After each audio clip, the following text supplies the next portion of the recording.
Alors, Cédric Lévesque est notre premier invité ce soir. C'est un aiguiseur professionnel qui va nous montrer tout son savoir-faire, tout son art. Et on va réaliser que aiguiser un couteau, ça peut être scientifique, Martin. Steph, quand on entend ça, on sait que c'est le temps de faire aiguiser ses couteaux. Bon, là, les plus jeunes n'ont aucune idée de quoi on parle présentement. Ils ne saisissent pas la référence. Par contre, on sait tous, jeunes et moins jeunes, que c'est très important d'avoir des couteaux bien aiguisés pour qu'ils puissent accomplir leur fonction de manière optimale. On a ici une lame qui est émoussée et on voit que sur un fruit qui est fragile comme une tomate, une lame émoussée, non, ça va pas le faire. C'est pas très bien, bien entendu. Alors, des experts comme notre invité sont en mesure de rendre ces lames émoussées à nouveau tranchantes en utilisant des surfaces abrasives. Il faut comprendre qu'il faut contrôler l'angle entre la lame et la bande abrasive pour réussir à obtenir le tranchant souhaité. Notre question, pour un couteau de cuisine comme celui-ci, quel est l'angle optimal pour l'aiguiser afin qu'il soit à la fois tranchant, mais aussi qu'il le demeure longtemps? Est-ce que c'est un angle de 5 à 10 degrés entre la lame et la bande abrasive? Un angle de 15 à 25 degrés? Ou encore un angle de 40 à 50 degrés entre la lame et la bande abrasive? Équipe, bonne réflexion. Les Bleus commencent la réflexion, donc on cherche l'angle optimal pour rendre le couteau le plus tranchant possible. Qu'est-ce que vous en pensez? Moi, j'ai bien l'impression que 5 à 10 degrés, ça va être très coupant, mais la lame ne durera pas. Versus le 40 à 50 degrés, ça sera pas coupant, donc la tomate va rester intacte. Alors moi, j'irais avec B, 5 à 25 degrés. Ah, puis moi, j'ai une mémoire visuelle. J'ai regardé comment il faisait. Ouais, c'est exactement le degré qu'il utilisait. Quand t'as vu... au compas. On m'appelle le compas. On t'appelle... C'est le rapporteur d'angle. Tu vois, ça va bien.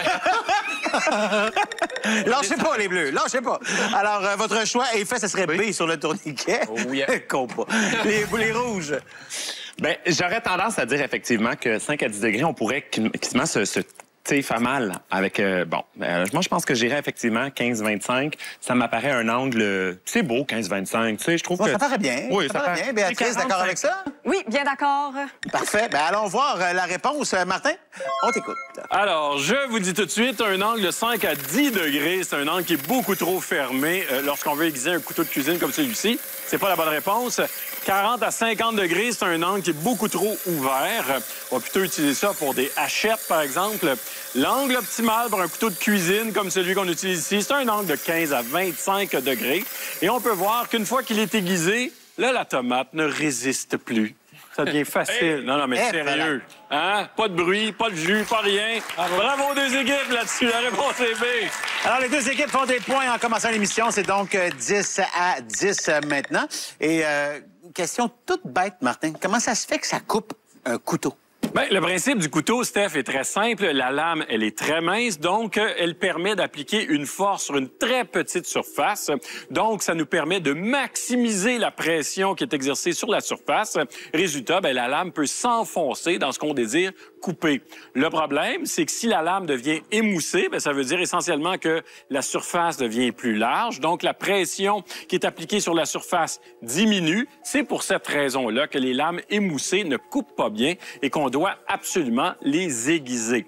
Bien, habituellement, des experts de l'aiguisage, comme notre invité, vont utiliser des bandes abrasives de grains différents qui vont tourner à une vitesse contrôlée. Première étape, on va redresser le fil de la lame qui s'est déformé à l'usage.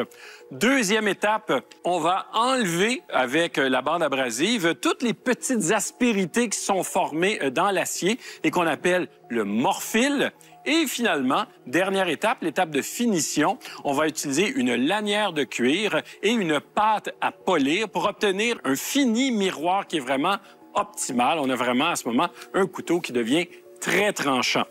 Là, je dis couteau, mais il faut faire attention parce que l'aiguisage va dépendre de la fonction de la lame qu'on est en train d'aiguiser. Quand on prend, par exemple, une hachette, bien là, on a un outil qui va à la fois couper, mais aussi marteler. Donc, pour cet outil-là, ça nous prend une surface qui est plus large. Donc, dans ce cas-là, bien, on va choisir un aiguisage avec un angle qui est beaucoup plus ouvert, tout simplement.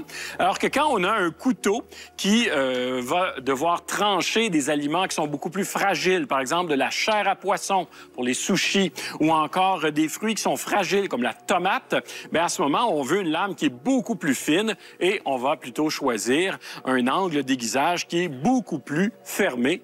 Et là, on pourrait se dire, OK, mais aiguiser un couteau, ce qui doit compter, c'est la vitesse. Et non, c'est surtout pas la vitesse, c'est plutôt la précision des gestes. Parce que si on va trop vite, on va faire surchauffer la lame. Et ça, c'est un problème parce que les aciers, ont subi différents traitements. Et si on surchauffe un acier, il risque de perdre toutes ses propriétés. Et il pourrait ne plus jamais trancher par la suite. On voit justement quand on surchauffe une lame... Tu sais, on voit les étincelles, on se dit « Wouhou, ça doit aiguiser ». Non, les étincelles, c'est rarement un bon signe que la lame est aiguisée de la bonne manière. Il faut surtout pas faire ça, bien entendu. Lorsqu'on veut aiguiser nos lames, l'idéal, c'est d'avoir recours au service d'un expert, qu'il y ait une cloche ou pas. C'est pas si important du moment qu'on fasse appel à un expert. Voilà, Stéphane. Et à nouveau, félicitations aux deux équipes là-dessus.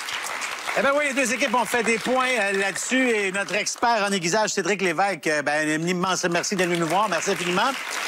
Et il nous disait que la cloche est encore utilisée aujourd'hui. Il y a encore des camions qui passent dans la rue en sonnant la cloche. Ça veut dire, il y a un aiguiseur dans le quartier. Très pratique. Et je rappelle qu'un couteau aiguisé est moins dangereux qu'un couteau mal aiguisé. Ça, il faut se rappeler de ça dans une cuisine. On fait une courte pause et au retour, on s'amuse avec une boîte d'allumettes. On va jouer avec des allumettes. Faut se poser, ça.